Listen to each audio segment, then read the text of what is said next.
Hey everyone, welcome back to the channel. Got a quick life update for everyone. I recently got engaged to my girlfriend, Kenya. We started dating about 3 years ago, and how do I feel about that? I feel great, I'm excited, glad she said yes. Had the whole family there to witness that, and so extremely grateful for my friends and my family, specifically for Kenya. And on top of that, I think I mentioned this in a past video, we are going through some transitions. So she is a general surgery resident, and so she'll be attending her residency program at NYU. We're currently in Atlanta, so we'll be making that move over the next couple of weeks. And then in September, I'll be starting my master's program at a university about 5 minutes away from the hospital where she'll be working at. So that's very exciting, but a lot of challenging transitions that we're going through right now, new adventures. It's all very exciting. So stemming from that, I wanted to talk in this video about what to look for in a loving relationship. And in my mind, 3 aspects come to the surface. So one is generosity, another is honesty, and then the final aspect is play. So I'm going to spend a few minutes talking about what I think those 3 things are and how you can conceptualize them in a relationship. So when it comes to generosity, a quote comes to mind from David Frost, and it's something along the lines of, love is when each person is more concerned about the other than themselves. And so when I think about generosity, I think about reciprocal altruism. I don't think about I have so much extra or surplus material goods or even attentional resources or cognitive bandwidth, and so I can give that extra. When I think about true generosity, I think about giving your all to someone else. And I also don't think that generosity and selfishness are necessarily antithetical to each other. I think that you can construe yourself in a manner that takes other people into account. And I'm getting this primarily from Dr. Jordan Peterson. So if you think about yourself, one way, in a myopic way to conceptualize yourself is you and what you want right now in this moment, regardless of anything else. Another way to think of yourself is the you that's going to exist today and tomorrow, the next week and the next month and the next year. And when you take that latter view of yourself, you develop a different orientation about your goals and your behaviors and your perceptions of the world. And so you could say, well, what would be the best thing for me, given that I'm going to exist across time? What would be the best way for me to act now, so that way not only is my life in the present meaningful and fulfilling, but my life can be meaningful and fulfilling for a long time span? And one of those things could be, one of the answers you could receive would be that you want to have an intimate relationship with someone who will love you and care for you and push you. And so I think, depending on how you conceptualize yourself, you can be generous and sacrifice for other people in a way that also brings blessings and good things back to you. And so I don't think that selfishness and generosity have to be opposing forces.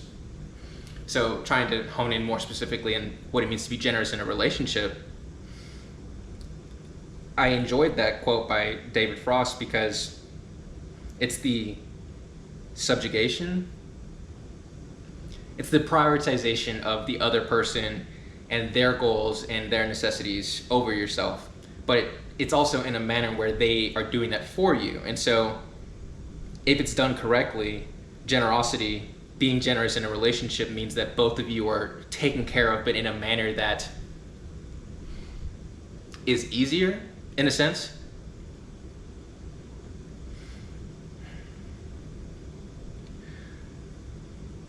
In my current relationship, one of the reasons I made the decision to propose to Kenya was because although we have our divergent goals, we also, at some fundamental level, at the most fundamental level, are aligned with our joint goals that we want together. And so whenever she wins, I win, to the degree that winning is aligned with those fundamental goals. And so we both are trying to be great partners for each other. We both eventually want kids. We want great careers. We want to be able to take care of our mothers and our brothers and our nieces and nephews. And we both want to expand our capacity to become responsible citizens in our communities. And so, given that orientation of our fundamental goals,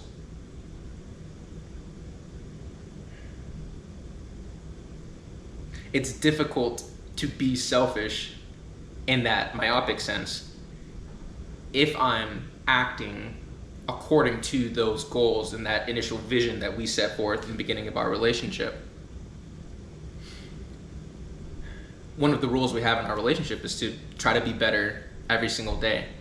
And that could span across multiple dimensions, but if I'm trying to make myself better, then she wins. And if I'm trying to push her, then she also wins and I win, and then vice versa when it comes to her perspective. And so the generosity is definitely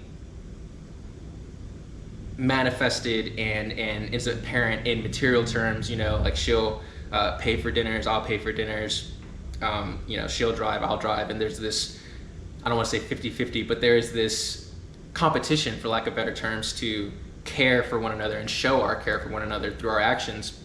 But there's also a complementary aspect to that where we have learned what each person likes, and so we do our best to, even if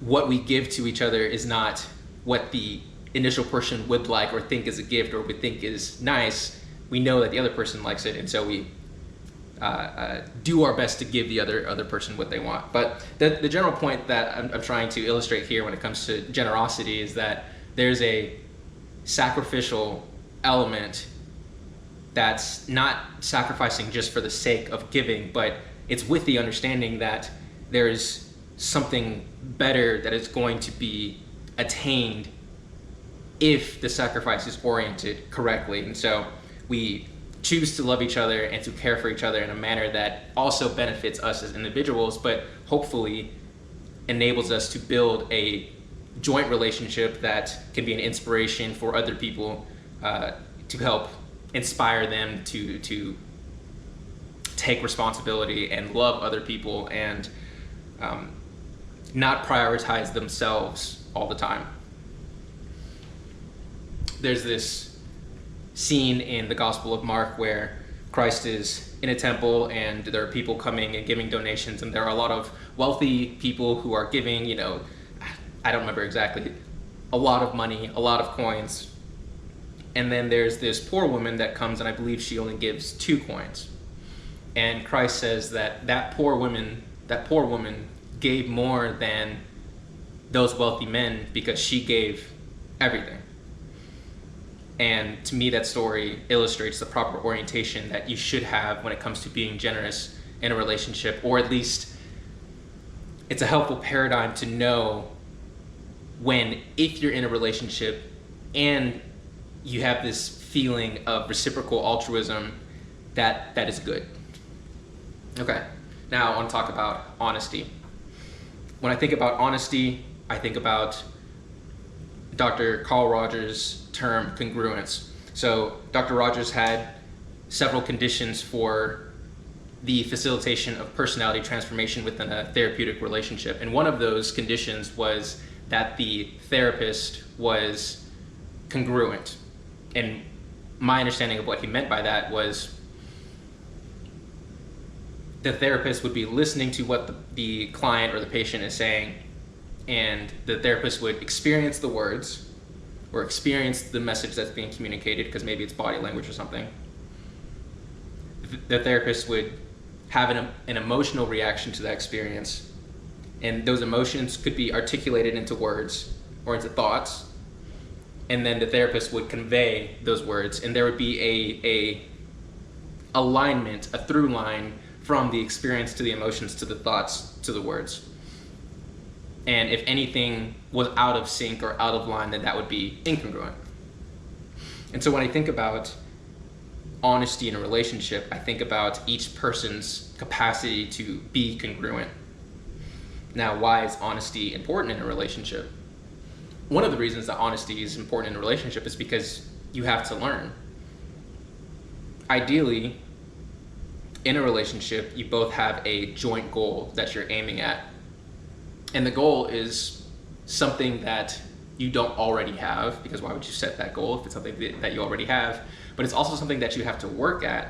And so given that we're limited creatures, we don't know everything, we have these tendencies to want to elevate ourselves, or we have these sins of pride and resentment, we're not always going to consistently move towards that goal. But one of the ways you can definitely make sure that you won't attain that goal is if you're allowing yourself to be deceived, or if you're purposefully deceiving the other person. And so honesty is important in a relationship because you have to learn, and in order to learn, you need the truth. Now, that doesn't mean to criticize continually because you're trying to wield the truth like a club. I think that's a quote from Dr. Peterson. You know, we can have this tendency to, like I mentioned, feed our ego or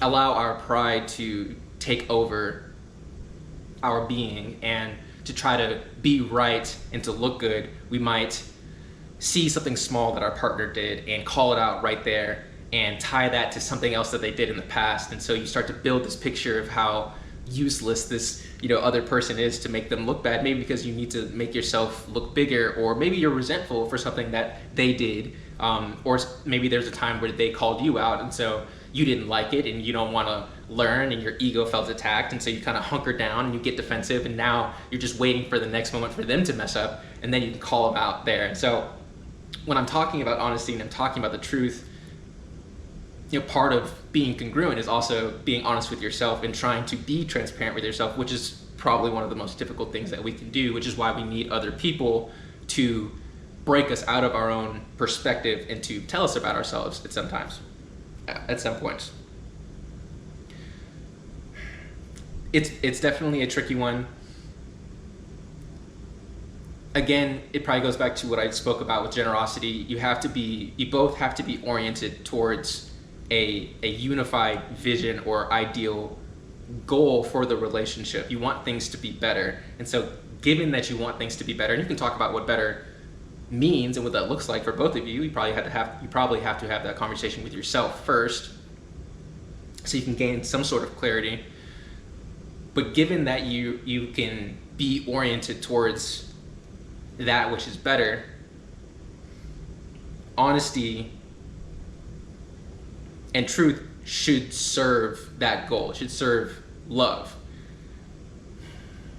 And so if you're being honest, if you're being honest to criticize, to make them feel bad, or if you're criticizing to get even, or if you're just being honest because you had a bad day at work and you feel small and you want to come home and you want to feel bigger, then you're not doing it in the service of love, and that's not what I'm talking about here. Honesty is needed.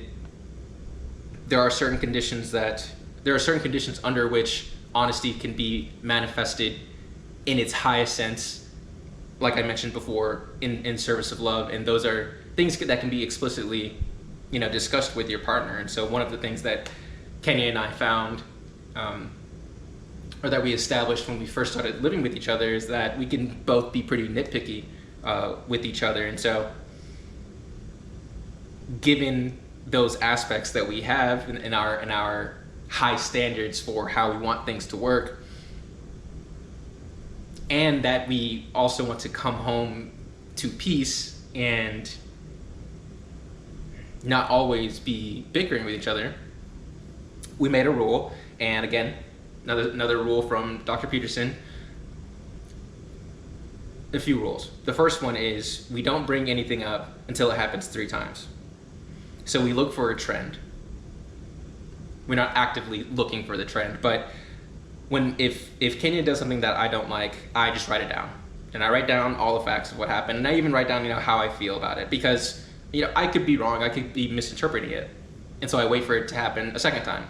Maybe it never happens a second time, and then I forget about it, and it's not a big deal. It's fine. Happens the first time, write it down. Happens the second time, write it down again. Happens the third time, I sit down and I gather this data, and then here's the second rule: I don't just spontaneously bring this to Kenya. I schedule some time with her, because she's working a full-time job, I'm working a full-time job, and maybe at 8 p.m., 8:30 p.m., right before we go to sleep, it's probably not the best time to bring up something that could potentially become stressful and frustrating, although it's important to have the conversation. So I schedule some time with her and I say, hey, can we talk about this on this day? It's kind of serious, or what have you, and I'll manage her expectations, and she'll say yes, or she'll say no, let's do it this day, and then we hash that out and we negotiate it. And that can sound kind of formal, but that's been very helpful for us, and it's also forced us to clarify what it is that we're feeling, because it's so easy to kind of fly off the handle with every little thing that happens, especially when you're getting close with someone and you're getting vulnerable with them, and you feel like you can kind of let your persona down, and you don't have to be so polite all the time, because you do want to be able to be transparent and to be yourself, but your partner is not your therapist, and your partner is also not your punching bag, and so you have to treat them with respect, and you have to have those discussions, those kind of meta discussions about how to have discussions and arguments and debates or what have you. Okay, the final topic that I wanted to discuss is play. Play is so important in a relationship. I would say any relationship, specifically an intimate relationship, but really between you and your boss at work, between you and your extended family, mentor, mentee, like being able to play is a sign that things are going well. When I think about one of the books that I've read about play is by Dr. Jean Piaget. It's Play, Dreams, and Imitation in Childhood. And play is a way of adapting. It's a way of learning. The opposite of play was imitation, but that's besides the point. Play it can be explicit, but it's also quite very implicit. It's something that can manifest spontaneously. It's something that ideally is iterated. It's something that people voluntarily want to do, and it's engaging, and you can see that people are enthused to engage in an activity when it is playful. And that's a good goal to have in a relationship. If you could have every minute or every hour when you're with your partner be playful, even when you're arguing, that's in my opinion a sign of mastery and a sign of genuine effort by each person, and genuine honesty and perhaps generosity from each person too, is when even when things are tough, you each understand that things are difficult in this situation that we're dealing with, and things don't expand out to the broader relationship, and things don't go out of control. Even when things can seem hard, you both understand that you're playing this game right now, and the game is always to try to bring about the best relationship possible, to love each other, to manifest truth in the service of love, to be reciprocally altruistic to each person, to love and respect each other. But let's say that's the metagame. In this current instance where maybe things are hard, this is a sub-game of the metagame. So now the rules are shifting a little bit, and maybe tensions are rising and things are getting emotional. So now the question becomes for both of you, okay, how can you manage this situation in a manner that serves your highest goal? And you can think of it as a game, and you can think of it as a way of learning. You can think of it as a way to become better. And so that's one kind of psychological sense of play. But I also mean play. I guess what I would say is in the more general term, or the more mainstream conceptualization of play. Like, things should be fun. You should be able to dance with each other, literally and metaphorically. You know, you should be able to engage in verbal conversations. You should be able to shift different contexts and have different experiences, and things can remain the same but also change in an optimal manner that's engaging. And that's, I would say, the key point that I'm trying to say here with play is that if you're too stressed, then it's not playful. If you're too frustrated, then it's not playful. If you're too bored, then it's not playful. And trying to ask yourself, you know, is this fun? And I don't mean in a selfish, narrow sense, like a 1 or 2 year old, but I kind of mean it still as a child.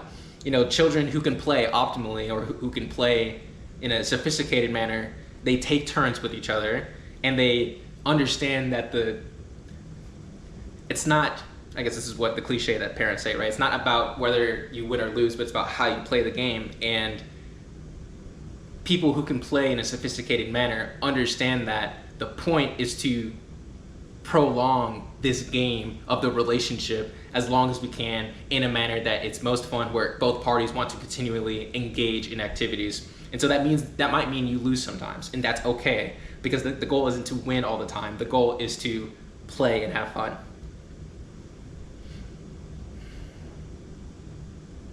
All right, I think I'm gonna stop it there. Thanks everyone for listening.